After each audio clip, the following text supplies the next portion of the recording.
السلام عليكم ورحمة الله وبركاته.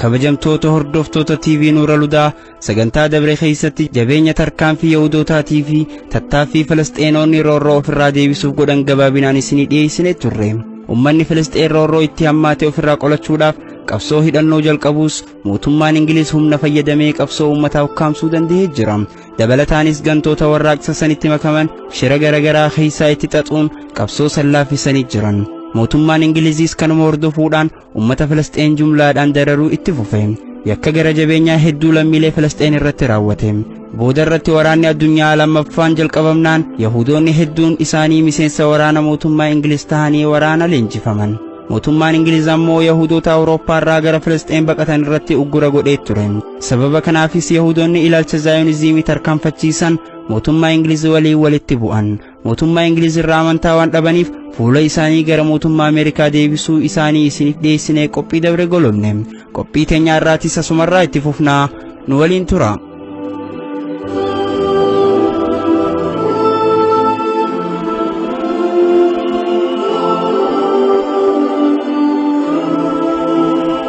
فلسطين kutaa torbaffaa.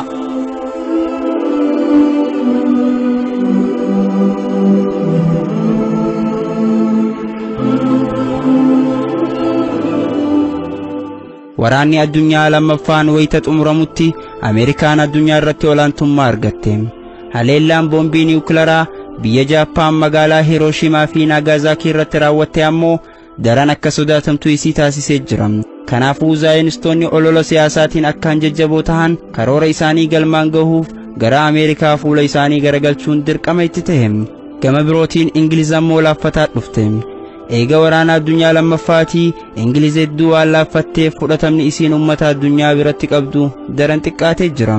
Yahudoonni ammoo biyya dhuunfaa isaanii tan baha jiddu galeessaa guutumaan guututti to'achuu dandeessu hundeessuu barbaadu.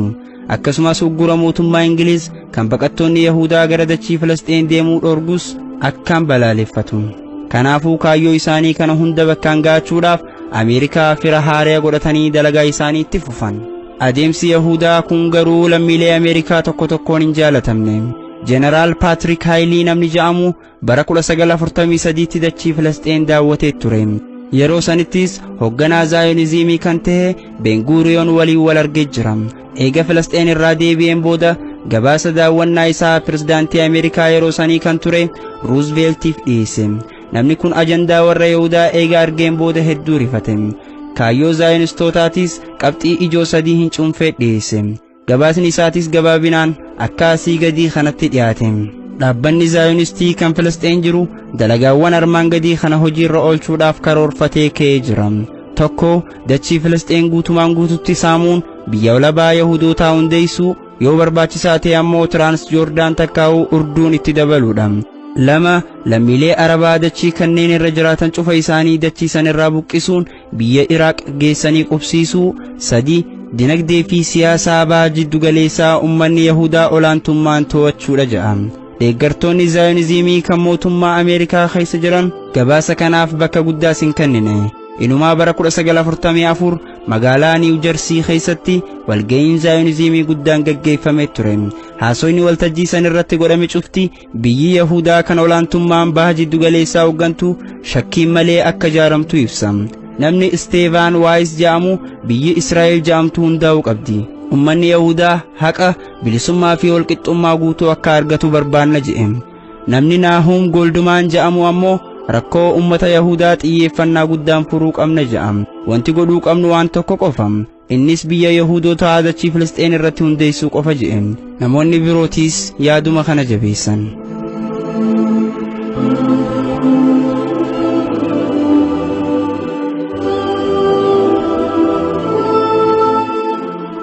Waraanni addunyaa lammaffaan xumuramuu isaa hordofee bara 1945tti pirezidaantii Ameerikaa yeroo sanii kan ta'e Haarii Truumaan ajandaa zaayonistootaa bakkaan ga'uudhaaf muratee ka'e.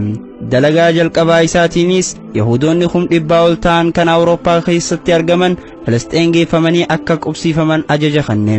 wayita Ameerikaan dalagaa kanaa jalqabdu kanatti Ingiliz ammoo uggura Yahudaa gara dachii Filisxeen seenuu dhorgu kan bara 1939 labsite dalagaa irra oolchuudhaaf namoota gara Filisxeen dhufan deebisaa turte. Ameerikaan ni fiddi, Ingiliz ammoo ni deebisti.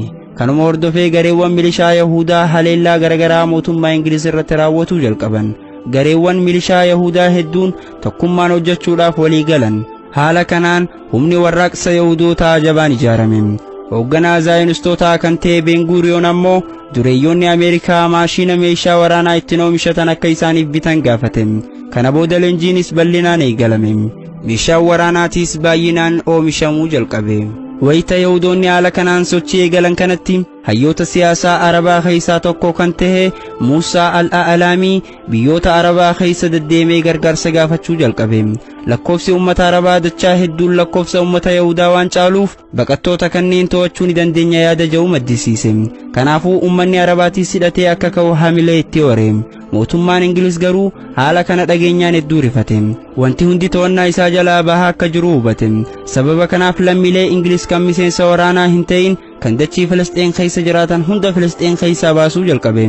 Wayita rakkoon haala kanaan walxaxaa jirtu kanatti mootummaan Ingilizii fi Haayimii Weizmaan dho'isaadhaan akkaataa biyyi Israa'elitti hundooytuu irratti mari'atanii jiran. Ummata Yahudaatiifis laga Gaalilee dabalatee iddoowwan barbaachisaa hunda muranii kennuuf walii galan.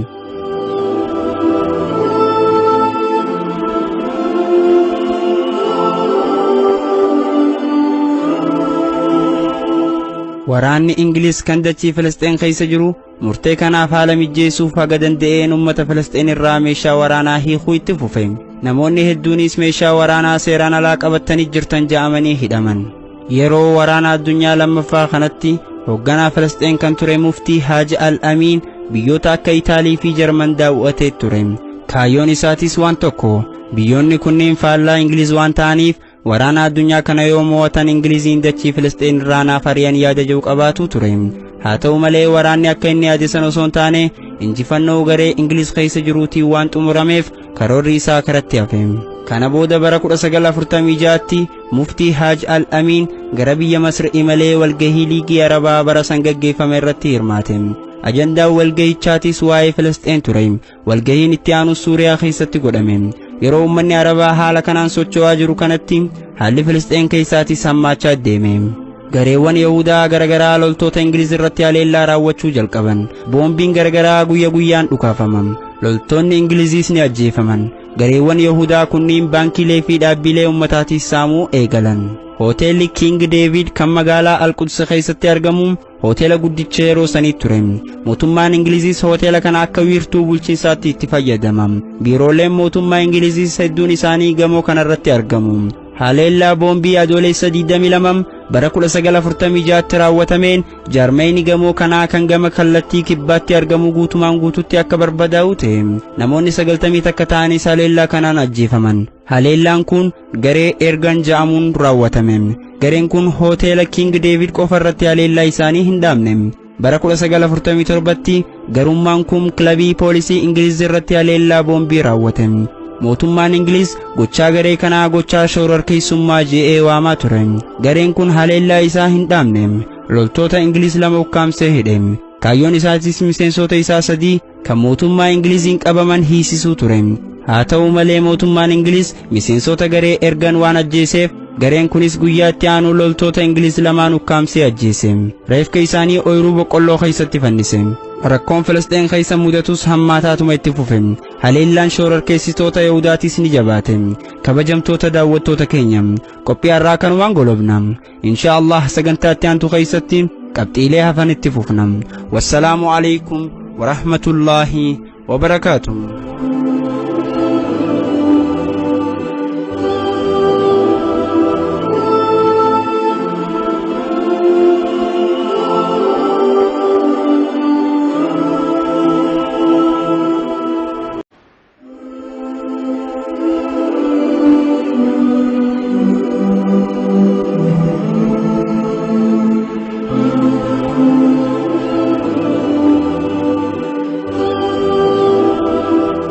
Assalamu alaykum wa rahmatullahi wa barakaatuh.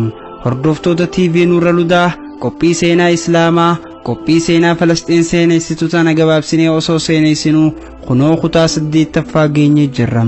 Seenaan musliimoota Falastiin waan himamee dhumuu miti. Sababa hir'ina yerootiif jecha dubbii ijoo uummanni hundi beekuu qabu qofa irratti xiyyeeffannee isiniif dhiyeessutti jirra. Akkuma kutaa dabre keessatti wajji ilaalletti tarkaanfachiistonni ilaalcha zaayinizimii waan barbaadan mootummaa Ingiliz irraa dhabnaan fuula isaanii gama Ameerikaa deebisanii jiru. Waraana addunyaa lammaffaa boodam humni mootummaa Ingiliz haalaan laaffatee mootummaan Ameerikaa ammoo olaantummaa argate. Gama birootiin godaansa Yahudoonni deeggarsa mootummaa Ameerikaatiin Awurooppaa irraa gama Falastiin godhan mootummaan Ingiliz dura dhaabbachuu eegalaan Yahudoonni mootummaa Ingiliz irratti tarkaanfii fudhachuu eegalan. Haleellaa boombii zaayinistotaatiin lubbuun namoota hedduutis gaaga'amuu jalqabe. Gareewwan haleellaa kanneen raawwataa turan keessaa inni adda dureen hirmaataa ture garee ergan jedhamu hoggaa ta'u, gareen kunis mootummaa Ingiliz biratti akka shororkeessaatti ilaalama. Mootummaan Ingilizis haleellaa irratti raawwatamaa jiru kana qolachuudhaaf humna jabeeffatuu isaa isiniif dhiyeessinee qophii dabre golobne. Seenaa irraatis bikkuma kanarraa duratti deemnaa nu faana bu'a.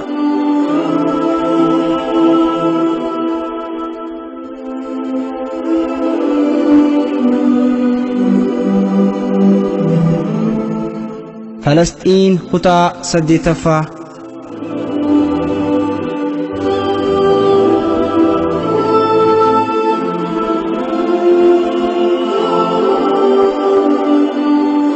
Hoogganaan garee ergan Menahim Begin jaamam.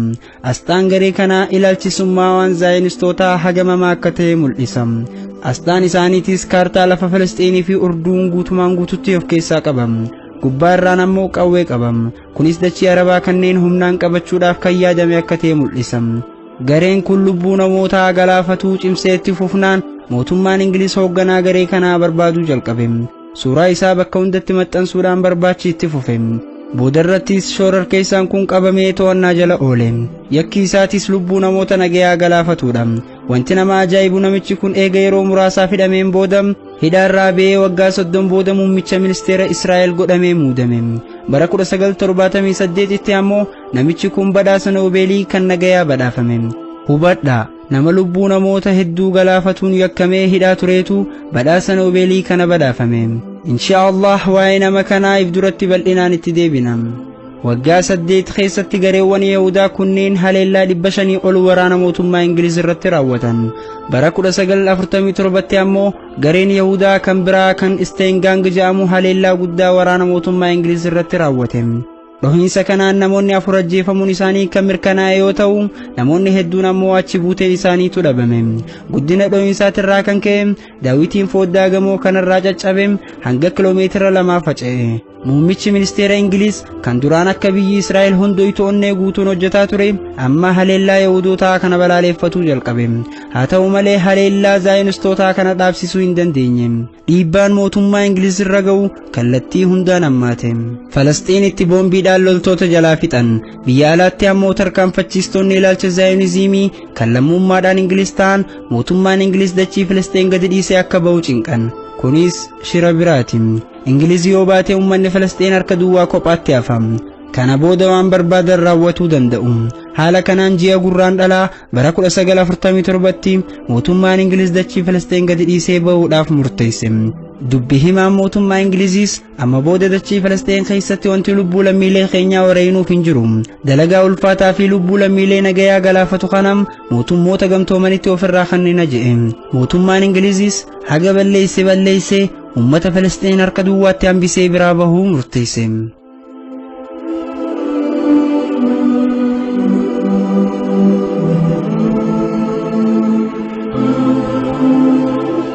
Wayita mootummaan Ingiliz dachii Falastiin gadi lakkisee ba'uuf qophaa'u ummanni Arabaa rakkoon nu mudata jedhanii takkaan shakkine. Dachii isaanii irratti nagayaan qotataa turan. Yakki duguuggaa shanyiitiis nurratti raawwatama jedhanii hin yaanne. Bara 1947tti Ingiliz dachii Falastiin gadi dhiisuuf murteessuu isii hordofee dhaabbanni mootummoota gamtoomanii dhimma ummata Falastiin ilaaluu jalqabe. Waltajjii marii irrattis ajandaa dachii Falastiin ummata Yahudaa fi Arabaatiif adda haa hirruu jedhu irratti mari'atan. Marii kana booda ji'a sadaasaa bara 1947tti miseensonni dhaabbata mootummoota gamtoomanii murtii ragaan ibsuudhaaf walitti dhufan. Wayita dhaabbanni mootummoota gamtoomanii dachii Falastiin bakka lamatti qooduudhaaf walitti qabame kana Yahudoonni Awurooppaa irraa dhufanii dachii uummata Filisxeen saaman lafa parsantii 5.5 ta'u qofarra qubatanii turan.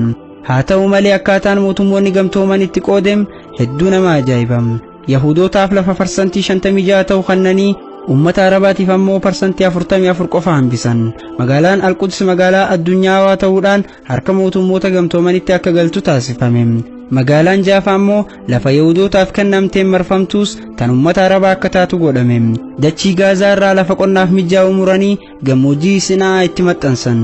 Sagantaa dabre keessatti Yahudoonni gandoota Filisxeen hunda gadi fageenyaan qoratu isaanii isiniif dhiyeessuu keenya hin irraanfatina. Sababaan isaan lafa Filisxeen qorataa turaniif kanam. Lafa Filisxeenota eega haala gaariin qorataniin boodam filannoo isaanii dhaabbata mootummoota gamtoomaniitiif dhiyeessan. Haala kanaan wixinee kanarratti sagalee kennuudhaaf walitti qabaman. Dhaabbanni mootummoota gamtoomaniitis wixinee sagaleef dhiyaate kana deeggarsa 33 fi mormii 13 akkasumas namoota callisuu filatan 10 wixinee kana raggaasise. Mootummaan Ameerikaa kan Haarii Tiruumaaniin hoogganamu wixinee kana akka deeggaraniif biyyoota hedduu irratti dhiibbaa godhee ture. Biyyoonni akka Laayibeeriyaa, Filiippiinii fi Guwaatimaalaa dhimma kana yaadannoo isaanii keessatti galmeeffatanii jiru. Gaazexeessitoonni Arabaatis rakkoo kana maxxansa isaanii irratti qabatanii bahan.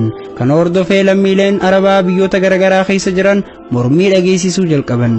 Murtee kana booda mootummaan Ingiliz dachii Filisxeen gadi dhiisee kan ba'u ta'uu beeksise. Dhaabbanni Liigii Arabaa immoo murtii dhaabbata mootummoota gamtoomanii kanatti dallanuudhaan lammiilee Filisxeen meeshaa waraanaa hidhachiisuuf murteesse. Uummanni Arabaa biyyoota garaagaraa keessa jiranis dachii Filisxeen harka Yahudootaatii baasuudhaaf jihaada godhuuf murteessan. Namoonni 3,000 ta'anis biyya Suuriyaa keessatti leenjii waraanaa leenji'an. Hooggansa warraaqsa kanaatiif ammoo muftii Haaj Amiin Al-Huseeniitu filame. Lammiileen Filisxeen kan dachii Filisxeen keessa jiraatanis waraana Yahudaa irraa itti godhamu ofirraa faccisuudhaaf sochii jalqaban. Gara biyyoota ollaa akka Masrii fi Lubnaan imaluudhaan meeshaa waraanaa uummata Arabaa irraa fudhatan. Lammiileen Filisxeen yeroo san turan waan isaan mudate akkanatti ibsan. صار الإنجليز بدها تطلع وتسوي ما عندنا سلاح. Wayita Ingiliz Filisxeen gadi dhiistee boof qophoytu nuti meeshaa waraanaa takka illee hin qabnu. Abbaan kiyya maallaqa Filisxeen dhibbanatti kennee qawwee tokko rasaasa 3 qofa wajjin bite. Ganda keenyattis qawwee san itti fayyadamuu danda'u kiyya na qormaatuudhaaf dhukaasinaan jedhan. Muka dhaabbatee jiru tokkotti aggaameen dhukaase. Dhukaasa kiyya saniinis ni milkaa'e. Dargaggeeyyiin muraasni qawwee bitatanii leenji'uu jalqaban. Yeroo tokko tokko qawween sun ciniinee dhaabbatee hafama. Kanaafuu yeroo hunda rasaasa keessaa baasuun dirqama nutti ta'e. Rasaasa xiqqoo qofa qabna. San yoo dhukaasne harka duwwaatti hafna.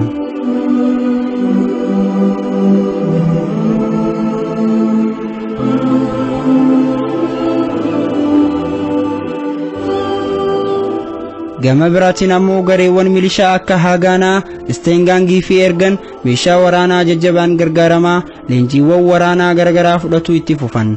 Baruma 1948 keessatti eega murtiin saamicha lafaa isaaniif murtaa'een booda Yahudoota 40,000 ta'an leenjisuudhaan meeshaa waraanaa hidhachiisan.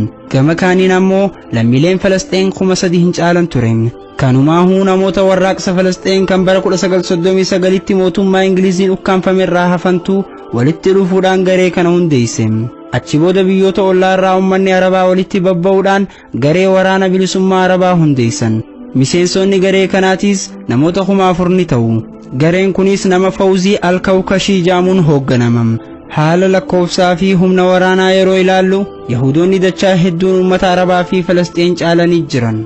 Murtiin mootummoota gamtoomanii kennamuu dura waggaa tokko oliif gareewwan milishaa Yahudaa walitti dhufuudhaan marii garagaraa gaggeessaa turan. Marii isaanii kanaanis osoo mootummoonni gamtooman murtii takka hin kenneen akkamitti biyya teenya nageessii eeysifne jechaa mari'achuu turan. Marii yeroo garagaraa walitti dhufuudhaan waggaa tokko oliif godhaa turaniin uummata Arabaa dhabamsiisuun barbaachisaa akka ta'e walii galan. Kana booda shira isaanii xaxuu jalqaban. Amma waraanni mootummaa Ingilizii fi Yahudoota jidduu goolabamee jira. Waraanni itti aanu uummata Arabaatii fi Yahudoota jidduutti gaggeeffama. Garuu meeshaa waraanaa fi humna namaatiinis akkasumas mala waraanaatiinis waliin siman. Waraanni kun akkam ta'a laata? Inshaa'Allah walitti deebina. Wassalaamu alaykum wa rahmatullahi wa barakaatuh.